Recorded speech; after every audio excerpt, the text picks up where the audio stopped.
Hello sweet world. Enough of those homages. Finally I have for you a comparison of two genuine Seiko Marinemasters. On the right we have SBDX001, so first generation, first real Seiko Marinemaster, and on the left we have SBDX017.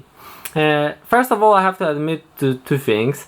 First is that this one has a new bezel, because old one was a bit scratched, so this could alter a bit your perspective on view of those two watches, because this one is at least 10 years older, and thanks to new bezel it could look as a newer watch than this one. Because although I'm really a fan of this bezel, if it don't have a ceramic insert, the scratches on it are really impossible to avoid. On the video and on the pictures it could look quite clean, but when I do a close-up, now you can see like scratches, some small things, but in a right angle it is possible to see them, and it's really hard to catch them on the camera or on the photo. So as I said, it won't have to be a bad will of the seller that he didn't show you this. This is really hard to catch on the photo or on the video, but it's really impossible to avoid this kind of things if you wear this watch just a little, even, I would say. Okay. Second of all, I have to admit that I did most of the polishing and brushing here by myself, because the watch was really scratched. So maybe it isn't Zaratsu polishing anymore, but I think I did a great job. I'm really proud of it, and I really that's why maybe I am showing and telling you this, because I quite good at renewing things,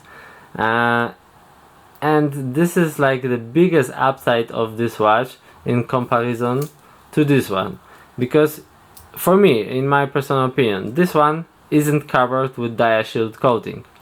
As I said before, I'm not a fan of Diashield coating at all, I would say at all, because for me it doesn't protect enough to avoid some bigger scratches, and this could protect you from something like this diving like scratches, something really small.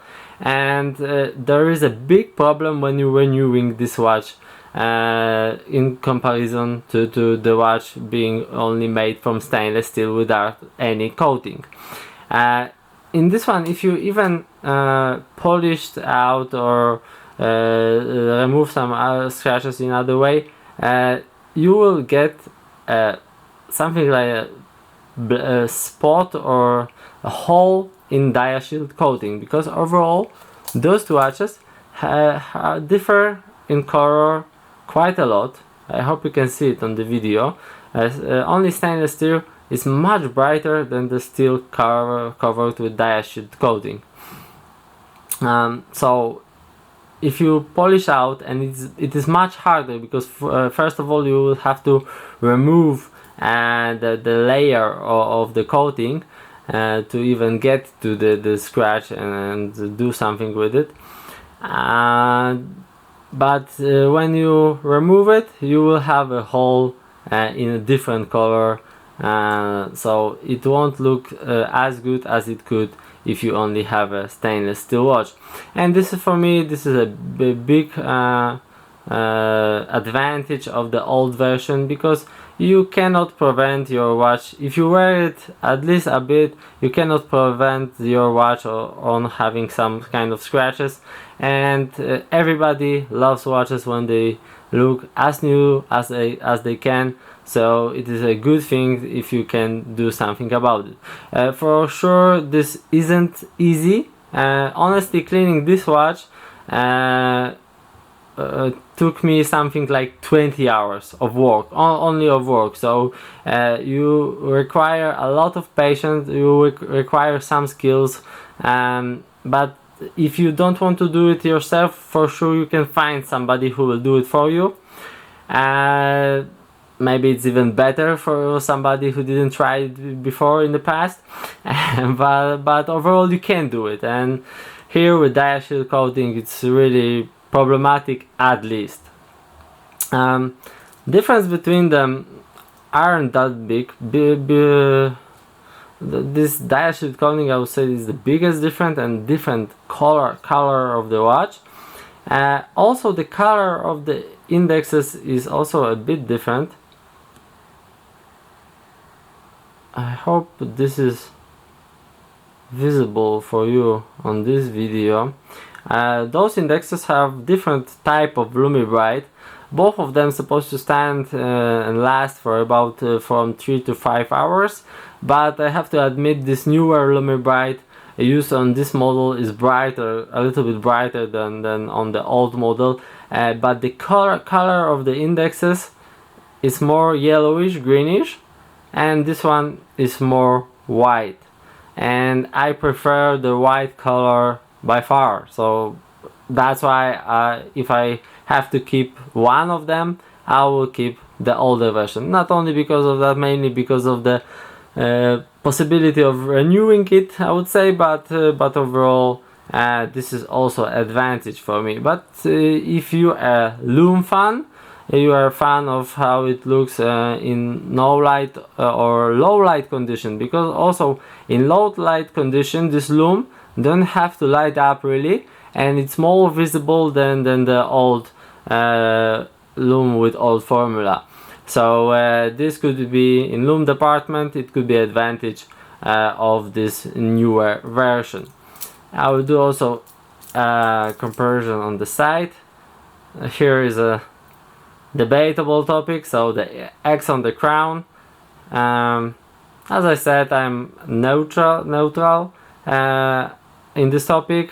I'm not a fan, but really it doesn't bother me a lot.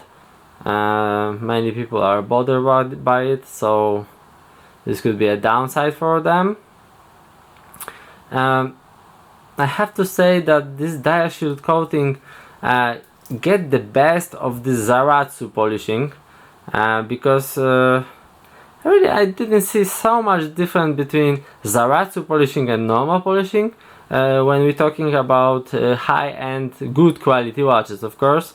But thanks to Diashield coating you will get more three-dimensional look, and the angles, the mixed surfaces will have more deeper look to it. But this is just slightly, and for me it doesn't justify the problems with renewing the watch.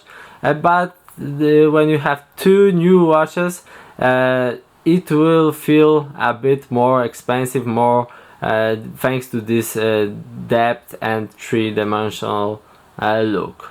What else I can compare? Here, as I show you on the previous video, the bezel is silky smooth, but as I said, this is probably compilation of new bezel and old spring.